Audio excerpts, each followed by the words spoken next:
இறை வார்த்தை யோவான் நற்செய்தி அதிகாரம் 3 இறைவசனங்கள் 22 முதல் 30 முடிய.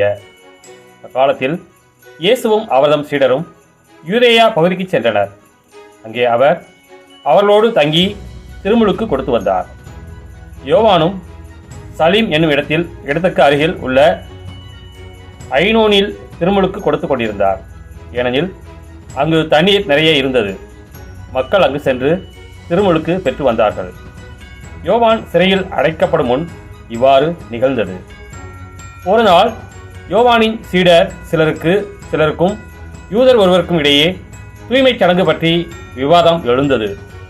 அவர்கள் யோவானிடம் போய், ரபி, யோர்தான் ஆற்றின் அக்கறை பகுதியில் உம்மோடு ஒருவர் இருந்தாரே, நீரும் அவரை குறித்து சான்று பகிர்ந்தீரே, இப்போது அவரும் திருமுழுக்கு கொடுக்கிறார்.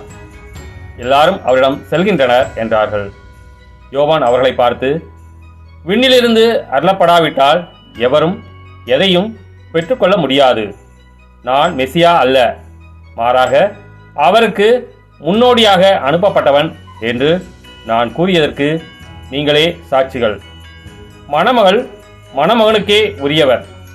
மணமகனின் தோழரோ அருகில் நின்று அவர் சொல்வதை கேட்கிறார்.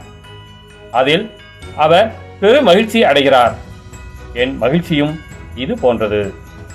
இம்மகிழ்ச்சி என்னுள் நிறைந்துள்ளது. அவரது செல்வாக்கு பெருக வேண்டும், எனது செல்வாக்கு குறைய வேண்டும் என்றார். கிறிஸ்துவின் நற்செய்தி.